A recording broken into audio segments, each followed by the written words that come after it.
வாங்க நம்ம புட்டு செய்யலாம். இப்போ ராகி மாவு 1.5 டம்ளர் எடுத்திருக்கேன். கொஞ்சம் தூள் உப்பு சேர்த்துக்கலாம். கொஞ்சமாக லைட்டாக தூள் உப்பு சேர்த்துக்கோங்க. அதை நல்லா கிளறி விட்டுக்கலாம்.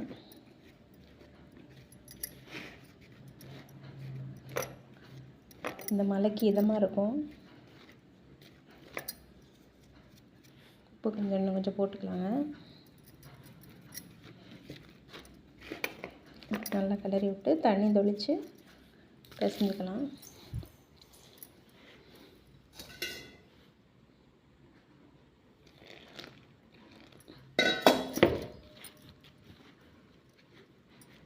நம்ம உடம்புக்கு ரொம்ப நல்லதுங்க இந்த ராகி புட்டு.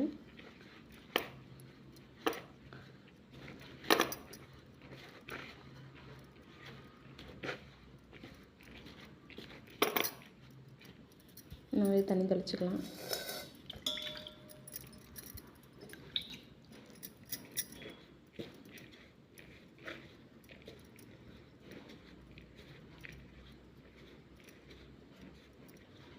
நல்லா உதிரியாக அப்படியே சாஃப்டாக வர மாதிரி பிணையணும். கெட்டியாக இருக்கக்கூடாது. இந்த கட்டியெல்லாம் அப்படி உதிர்த்து விட்டு நல்லா உதிரியாக பண்ணணும். இன்னும் கொஞ்சம் தண்ணி தெளிச்சுக்கலாம்.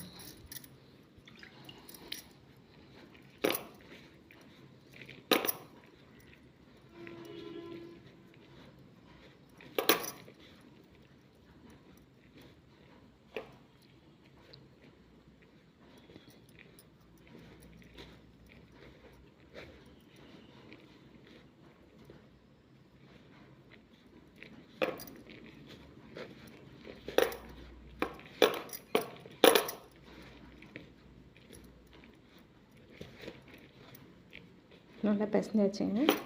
உதிரியாக வந்துடுச்சு. இப்போ பாத்திரத்தில் வச்சு வேக வச்சுக்கலாம். பாருங்கள், இந்த மாதிரி உதிரியாக பண்ணிடணும். உதிரியாக பிணைச்சிக்கிட்டாச்சு. இப்போ பாத்திரத்தில் வச்சு வேக வச்சுக்கலாம்.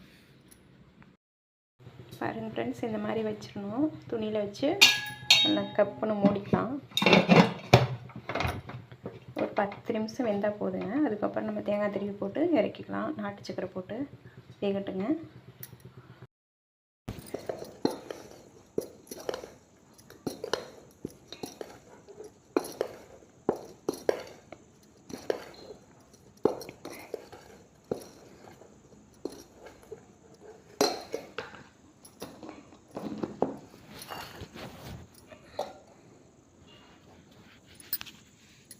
இப்போ புட்டு ரெடி ஆகிடுச்சிங்க. பார்த்தீங்களா?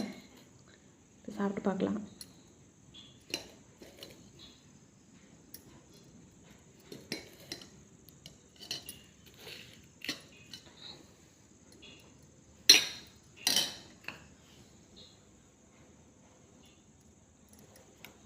புட்டு ரெடி ஆகிடுச்சு ஃப்ரெண்ட்ஸ். பாருங்கள், ராகி புட்டு. இது சாப்பிட்டு பார்க்கலாம், டேஸ்ட் பார்க்கலாம்.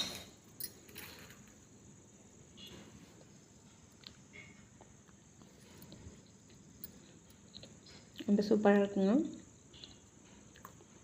பிடிச்சிருந்தா ஒரு லைக் பண்ணுங்கள், கமெண்ட் பண்ணுங்கள் ஃப்ரெண்ட்ஸ். ராகி புட்டு ரெடி ஆகிடுச்சு ஃப்ரெண்ட்ஸ். பாருங்கள், சூப்பராக இருக்கும். மலைக்கு இல்லை இதமாக இருக்குது.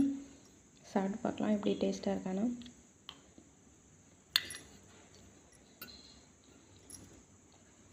சூப்பராக இருக்குங்க. நான் அந்த நாட்டு சக்கரை, ஏலக்காய் அதெல்லாம் போட்டு செஞ்சேன்னா ரொம்ப டேஸ்டியாக இருக்குது. நீங்கள் செஞ்சு சாப்பிட்டு பாருங்கள். பிடிச்சிருந்தா ஒரு லைக் பண்ணுங்கள், கமெண்ட் பண்ணுங்கள் ஃப்ரெண்ட்ஸ்.